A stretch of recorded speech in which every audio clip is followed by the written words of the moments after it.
Hello everyone. Resonance Kota की ओर से मैं विकास कौशिक एक बार फिर से आपका स्वागत करता हूं और एलुमनस इंटरेक्शन की सीरीज में आज हमारे साथ जुड़ गए हैं नितिन विश्वारी, जो कि 2011 से 13 तक रेजोनेंस के स्टूडेंट रहे और उसके बाद इन्होंने आईआईटी बीएचयू से अपनी इंजीनियरिंग की बीटेक कंप्यूटर साइंस में किया और उसके बाद इन्होंने यूएस से अपनी पढ़ाई जारी रखकर इस समय ये गूगल में अमेरिका में यूएसए में सॉफ्टवेयर इंजीनियर के रूप में कार्यरत हैं। नितिन, बहुत बहुत स्वागत है आपका हमारे आज के शो में और मैं पूरी उम्मीद करता हूं कि आपको सुनकर हमारे जो आने वाले विद्यार्थी हैं, भविष्य है देश का, वो काफी लाभान्वित होंगे। तो सबसे पहले तो नितिन ये बताएं कि आपकी प्रारंभिक शिक्षा दीक्षा क्या हुई, आपका पारिवारिक बैकग्राउंड थोड़ा सा हमारे दर्शकों को बताएं। मैं महोबा जिला से बिलोंग करता हूँ। मैं बचपन में एक स्कूल होता है हमारे यहाँ सेंट्रल हिंदी मीडियम स्कूल, तो वहाँ पर मैं 10th तक पढ़ा। मेरे पापा एक किराने की दुकान करते हैं, तो उनकी दुकान थी। देन मैंने फिर आईआईटी का अपनी पढ़ाई के दौरान सोचा कि मुझे आईआईटी करना चाहिए। मुझे आईआईटी के बारे में पता चला अराउंड 9th क्लास कि आईआईटी कुछ होता है, जब मेरे भाई ने आईआईटी के बारे में पढ़ाई की कि कैसे करना होता है। वो मेरे से 2 साल बड़ा है, तो उसी ने मुझे गाइड किया आईआईटी के लिए और फिर मैंने उसको अपना सपना बनाया। तो आपके ब्रदर भी आईआईटी की तैयारी की उन्होंने या इस फील्ड में आगे उन्होंने? हाँ, मेरे भाई ने भी 1 साल आईआईटी की तैयारी की थी आफ्टर 12th। ओके, तो जैसा आपने बताया 10th तक आप लोकल आपके महोबा जो कि उत्तर प्रदेश में स्थित है, वहाँ पर आपने लोकल लेवल पर हिंदी माध्यम के स्कूल से पढ़ाई की। तो इसके बाद क्योंकि आईआईटी उस समय मतलब इंग्लिश मीडियम के विद्यार्थियों के लिए काफी मतलब सुगम तो नहीं कह सकते, डिफिकल्ट एग्जाम था, लेकिन हिंदी वालों के लिए ज्यादा डिफिकल्ट माना जाता था। तो आपने किस तरीके से आईआईटीएन बनने का या आईआईटी करने का सपना देखा और उसके बाद रेजोनेंस से किस तरह से आपका जुड़ना हुआ? मैं 10th तक इतना अच्छा स्टूडेंट तो नहीं था। मैं 10th में एक बार फेल भी हुआ हूँ। मैंने 10th 2 बार की है। क्या बात कर रहे हैं? हाँ, बट उसके बाद मैंने सोचा कि मुझे अपने पापा मम्मी को प्राउड फील कराने के लिए मुझे कुछ ऐसा करना चाहिए जो बहुत ज़्यादा कठिन है। तब मैंने आईआईटी का डिसीजन लिया। मेरे भाई ने मुझे बहुत मोटिवेट किया कि तुम्हें आईआईटी करना चाहिए। तब मैं इतना अच्छा नहीं था पढ़ाई में, बट जब मैंने रेजुनेंस ज्वाइन किया तब मैंने ज्वाइन किया था English medium. Okay, join English medium किया था, बट जब मैं फर्स्ट डे गया सभी लोग इंग्लिश में आंसर दे रहे थे और मुझे कुछ भी समझ में नहीं आ रहा था। तब मैं फर्स्ट डे ही वापस आया और मैंने बोला कि मुझे हिंदी मीडियम में वापस डालो। अच्छा, तो फिर मैं हिंदी मीडियम में पढ़ाई स्टार्ट की अपनी आईआईटी की। फिर टीचर्स ने मुझे इतने अच्छे समझाया सारे सब्जेक्ट, तो मुझे फर्स्ट और सेकंड एग्जाम जो हमने टेस्ट होते हैं संडेज को, उसमें काफी अच्छे मार्क्स आए। मेरी पहली टेस्ट में रैंक 17 थी, 17 रैंक थी। तो उससे टीचर्स ने मुझे मोटिवेट किया कि मुझे इंग्लिश मीडियम में जाना चाहिए, वहाँ पर मुझे अच्छा कंपटीशन मिलेगा और अच्छी ग्रोथ मिलेगी। तो मैंने फिर इंग्लिश मीडियम में ज्वाइन किया। ओके, तो जो भी बच्चे ये इंटरव्यू देख रहे हैं नितिन के साथ, उन सभी के लिए एक बहुत ही बड़ी यहाँ पर बात है कि 10th में फेल होने के बाद किस तरीके से आप देश के सर्वश्रेष्ठ जो कॉलेजेस कहलाते हैं, आईआईटीज, वहां तक किस तरह से पहुंच सकते हैं अगर आप में कुछ कर गुजरने का जज्बा है तो नितिन, इसके बाद जैसे आप 2 साल के बाद कठिन परिश्रम करके आईआईटी तक पहुंचे, आईआईटी बीएचयू में आपने कंप्यूटर साइंस ली, तो थोड़ा सा अपना एक्सपीरियंस बताएं कॉलेज का और कंप्यूटर साइंस ब्रांच का, जो भी बच्चे आगे लेना चाहते हैं उसको किस तरीके की पढ़ाई होती है, क्या आपको करना होता है वहाँ पर? जब आप किसी भी आईआईटी में जाते हैं तो आपको केवल पढ़ाई के अलावा और भी चीजें सीखने को मिलती है। तो मेरा जब मैं फर्स्ट ईयर में आईआईटी गया तो मेरा पढ़ाई में दोबारा फिर ज्यादा मन नहीं लगता था। तो फिर मैंने म्यूजिक वहाँ पर क्लब ज्वाइन किया, मैं चेस भी वहाँ पर खेलता था, बैडमिंटन स्टार्ट किया। तो काफी और चीजें मैंने डेवलप की अपने करियर में जो मुझे अभी तक काफी मदद कर रही है। और उसके अलावा फिर मैंने सेकेंड ईयर में हम लोग को इंटर्नशिप के लिए पढ़ाई करना स्टार्ट करना पड़ता है। तब मैंने दोबारा पढ़ाई पर ध्यान देना शुरू किया और उसके बाद मेरी इंटर्नशिप सैमसंग में लगी, जो हम लोग 3rd ईयर के लास्ट में करते हैं। और मेरा फर्स्ट ईयर से सेकेंड ईयर में जो मार्क्स का डिफरेंस था वो भी काफी बड़ा था। तो मेरे फर्स्ट ईयर में पॉइंटर 6.5 थे और सेकेंड ईयर में पॉइंटर 9.3 थे, जो कि बहुत बड़ा जंप था। बिल्कुल 9.3 तो बहुत ही डिफिकल्ट होता है आईआईटी में मेंटेन करना।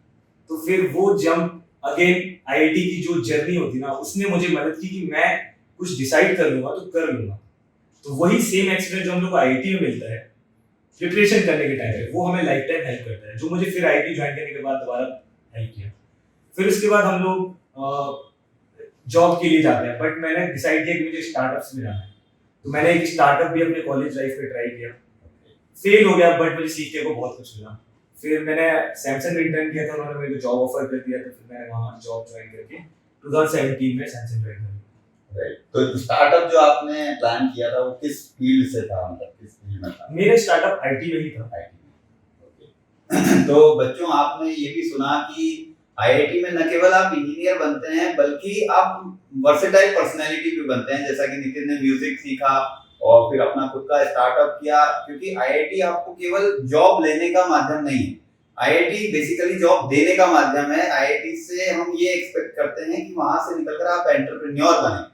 तो आगे की जर्नी नितिन कैसी रही? आईआईटी से निकलने के बाद आपने सैमसंग ज्वाइन किया, लेकिन उसके बाद फिर आपने यूएस जाके एमएस की पढ़ाई भी की। तो हमारे विद्यार्थियों को बताएं कि एमएस की पढ़ाई के लिए किस तरीके से आपने तैयारी की, कौन सा एग्जाम दिया और उसमें सिलेक्शन का क्या क्राइटेरिया? अगर हमें यूएस से एमएस करना है तो हमें प्रोफाइल पर काफी ज्यादा ध्यान देना होता है, क्योंकि उसके लिए कोई एक फिक्स एग्जाम नहीं है आईटी की तरह कि उसके आईटी दे दिया, नंबर आ गए तो यूएस चले जाओ। उसके लिए ओवरऑल प्रोफाइल डेवलप करनी होती है, जीआरई देना होता है, जीआरई में अच्छे नंबर चाहिए, देन टोफल देना होता है, टोफल में अच्छे नंबर चाहिए, फिर आपकी ओरल प्रोफाइल है, पेटेंट होने चाहिए, आपके पेपर्स होने चाहिए, फिर आपको रिकमेंडेशंस अच्छे मिलने चाहिए आपके प्रोफेसर से, आपके मैनेजर से कंपनी में। तो ये जो ओवरऑल प्रोफाइल बनती है उससे ही हम लोग को यूएस में यूनिवर्सिटीज मिलती है। तो मेरे कुछ अच्छा एक्सपीरियंस सैमसंग में रहा, मेरे कुछ पेटेंट्स थे वहाँ पे, तो उसने भी मेरे को हेल्प किया। देन एक जो जुनून था सीखने का, तो उसको हम लोग एसओपी लिखते हैं, तो एसओपी लिखते के टाइम पे वो मैंने लिखा, तो वो काफी हेल्प किया। फिर मैं यूएस में जाके अच्छी यूनिवर्सिटी में ज्वाइन किया। तो आपकी कौन सी यूनिवर्सिटी थी और उसमें क्या स्पेशलाइजेशन रहा आपके कोर्स में? मेरी university Stony Brook of State University of Stony Brook थी, जो न्यूयॉर्क में है। न्यूयॉर्क में। और मेरा स्पेशलाइजेशन सिस्टम्स में था, तो सिस्टम्स में बोल सकते हैं डिस्ट्रीब्यूटेड सिस्टम्स, और जो बैकएंड का जो भी वर्क होता है हम सीखते हैं, वो था।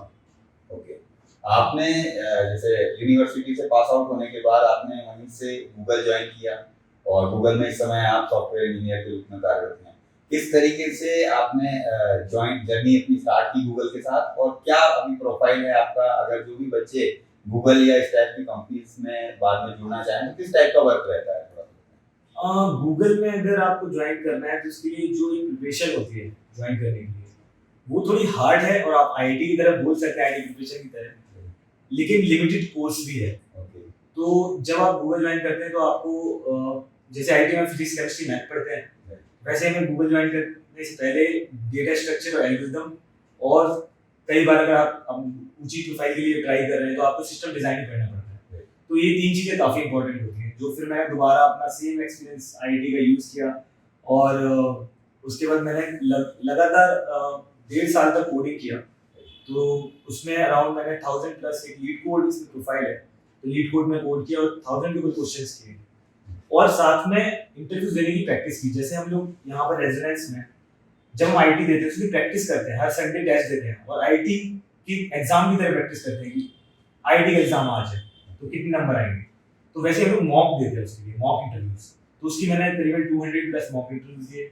उसके बाद मैं गूगल के अलावा भी कई कंपनियों में बैठा, अमेजन, माइक्रोसॉफ्ट, ट्विटर, उनमें भी मेरा हो गया।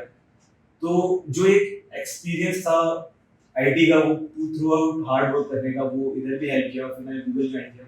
अभी गूगल में मेरी प्रोफाइल गूगल एड्स की है, एडवर्टाइजमेंट की, जहाँ पे हम लोग को गूगल सर्च और यूट्यूब के एड्स देखना होता है। ओके, तो नितिन, आपकी खुद का जर्नी जो रही है इतनी प्रेरणास्पद रही है सभी विद्यार्थियों के लिए। जैसा आपने बताया कि 10th में पहले आप एक बार में क्लियर नहीं कर पाए, उसके बाद आपने हिंदी मीडियम से भी पढ़ाई की, और उसके बाद आप आईआईटी तक पहुंचे, और आईआईटी के बाद आप गूगल में इस समय कार्यरत हैं। तो आने वाले जो विद्यार्थी हैं इनके लिए क्या मैसेज देना चाहेंगे? किस तरीके से किसी भी फील्ड में जाना चाहें, किस तरीके से मेहनत करनी चाहिए, तैयारी करनी चाहिए, और किन बातों का ध्यान रखना? मेरा मानना ऐसा है कि हम लोगों को जब भी किसी चीज को पाना है तो एक जुनून होना चाहिए काम करने का, और अगर आप लगातार कोई भी काम करते हैं वो हो ही जाएगा। अगर कुछ अनफॉर्चुनेट नहीं होता है, अगर थोड़ी सी किस्मत आपकी साथ देती है, तो कोई भी काम नामुमकिन नहीं है, बट आपको लगातार वो करना होगा। जैसे आईटी जेई है, तो हम लोग 2 साल तक प्रिपेयर करते हैं, लेकिन अगर आप लगातार नहीं करेंगे तो काफी मुश्किल हो जाता है। अगर आपने 1 महीने की, फिर 1 महीने नहीं की, फिर 1 महीने दोबारा की, तो काफी मुश्किल हो जाता है। जो स्टूडेंट निकलते हैं वो लगातार इस चीज में इन्वॉल्व रहते हैं और वो अच्छी रैंक भी लाते हैं। तो मेरा सजेशन यही रहेगा, कोई भी अगर काम करना है, आईआईटी के अलावा भी कोई भी काम करना है, तो थोड़ा कंटिन्यूअस रहे, वो काफी इंपॉर्टेंट है। तो विद्यार्थियों, अभी तक हम जितने भी बच्चों से मिलते आए हैं, सभी का एक मूल मंत्र जरूर कॉमन सामने आया है कि कंसिस्टेंसी। कि जीवन में अगर सफल होना है तो आपको कंसिस्टेंट रहना बहुत जरूरी है, फिर चाहे आप पढ़ाई के फील्ड में अच्छा करना चाहें या किसी भी और फील्ड में। तो नितिन, बहुत ही अच्छा आपके साथ वार्तालाप रहा और आपकी कहानी से जरूर हमारे विद्यार्थी प्रेरणा लेंगे। तो बच्चों, आज हमारे साथ थे नितिन, जो कि रेजोनेंस से पढ़कर पहले आईआईटी बीएचयू तक पहुंचे और उसके बाद यूएस से एमएस करके इस समय गूगल में कार्यरत हैं।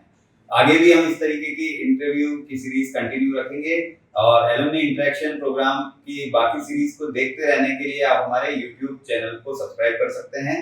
Thank you.